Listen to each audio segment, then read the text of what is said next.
As we have often noted, no Republican has ever won the White House without winning the Buckeye State, and Donald Trump has spent a lot of time in Ohio. Hillary Clinton, not so much. Fox News chief national correspondent Ed Henry has that story. Hello, Buckeyes! It was only 4 years ago this coming week the Buckeye State and its 18 electoral votes were sewn up for Democrats. President Obama campaigning before a raucous crowd of thousands of students at The Ohio State University. OH! OH! In contrast, Hillary Clinton, who struggled to fire up millennials, avoided the entire state of Ohio for a month before finally making a return visit Monday. That provided a huge opening for Republican Donald Trump to jump ahead in this key swing state.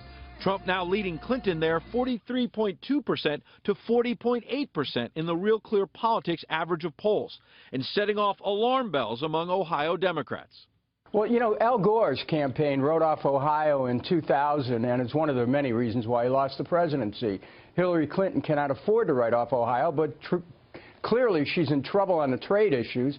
But if she's in trouble on trade in Ohio, then she's in trouble in Michigan and Wisconsin and Pennsylvania and North Carolina and Florida on trade. Yet Clinton is not aggressively campaigning in very many of those states at all. Since becoming the nominees, Trump has made 58 trips to battlegrounds, while Clinton has done just 28. I don't believe she does have the stamina. To be president of this country, you need tremendous stamina. Clinton fired back at the first debate that she had the stamina to travel to 112 countries as Secretary of State. And her advisors tell us a lot of big rallies do not always translate into victory. Just ask Republican Mitt Romney. Between Labor Day and October 5th of 2012, Romney beat out the president with more campaign events, 27 to 25, but of course he lost the election. Clinton aides also note that taking time off from the trail enabled her to put more focus on debate prep, which paid off in her first face-to-face with Trump. And her campaign manager insists they're still in the running in key states like Ohio because of a superior ground game that will matter more than large Trump events. We have thousands of volunteers on the ground. We're working very aggressively to make sure that our voters either participate by voting by mail or start voting early in person just about a week from now. And I think it's going to be very close. While Hillary Clinton is barely going to Ohio herself, she is sending some top surrogates like Senator Elizabeth Warren and Clinton's husband Bill as well. In fact, today, you see from this picture, he went on Twitter to say he went to a barber shop and he took the barber chair for a spin because he did not need an actual haircut. What he did need was to reach out to African-American voters in that barber shop, because the Clinton camp believes if they can get strong African-American turnout around Youngstown and Cleveland, they can offset Trump's strong numbers with white voters in those same areas, Brett. Ed, thank you very much. Good to see you. Now, here to react is our nightly political panel, Rick Klein, political director at ABC News, and A.B. Stoddard, associate editor at Real Clear Politics. Welcome to you both. That number that Ed cited there really jumped out at me. 58 battleground state appearances by Donald Trump and 28 for Hillary Clinton. What about that, A.B.? I think the fact that she's sort of left Ohio is a huge mistake. And, you know, President Obama was smart enough to sort of leave an operation there between 08 and 12. He lost a whole bunch of, particularly African-American voters, and he registered more than 200,000 new ones in 2012 and barely beat Romney in Ohio. So she should make sure that she has all those people Robbie Mook was talking about if she's not going to be there herself. I think actually taking off time for debate prep is extremely effective.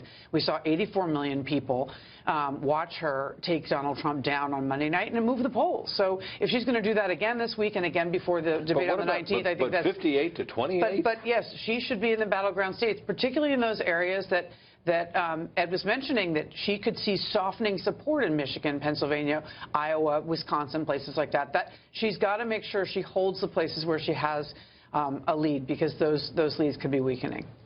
Britt, the Clinton campaign will tell you that Donald Trump's playing checkers and they're playing chess.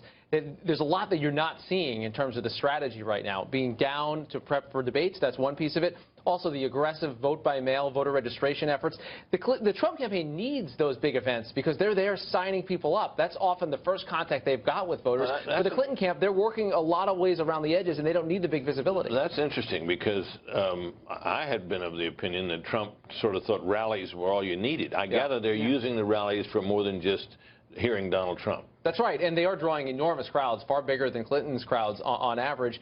You can't, though, reach everybody that way, and that's the flip side of it. Is that what are they doing? They're trying to sign people up to vote, but they're also trying to sign people up to help with organizing, voter turnout, and the rest of it. Yeah, that's exactly right. No, but it's really late in the game. I mean, you could find diehard Trump supporters at rallies they've been doing it all at the end of the summer saying, there's no volunteer office, there's no one to call. I want to help this man win, and there's no infrastructure. So it's happening now, but a lot of it, even in Florida, there was like one office before Labor Day. Now he has 27. But the ground effort on the Trump campaign came very late in the game.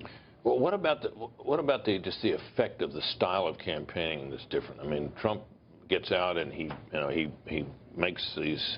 attends these huge rallies. He has this larger-than-life personality. People turn out, I think, in part to see him for the sheer novelty of his candidacy, which even though we've been living with it now for more than a year, or quite a bit more than a year, as a matter of fact, people I think are still turning out to see him. Does that account, do you think, for the striking difference between the size of his crowds and the size of hers? Yes, he's very exciting, and she's really boring. She was really boring in 08. She hasn't gotten any more exciting. When she gets, she has soft support. His 42% of the country adores him, and they will turn out. Her 44.5%, it's a little soft, and she could easily lose this race because a lot of them won't turn out. The ones that go to the rallies love her, but they don't look like they're having the best time. Enthusiasm can matter. And we saw the crowds in 2008 for President Obama, then Senator Obama, and you realize there was something genuine going on that ended up winning an election. And you could go back to Bill Clinton and the excitement that he generated.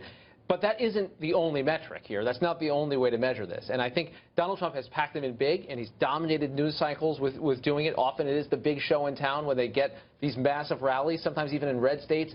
But you need to be doing more than that. And that's where the Clinton campaign feels like they have an edge, that if this is a close race, they have efforts that often we don't see that are going to be a lot more effective than packing them in big at the big rally.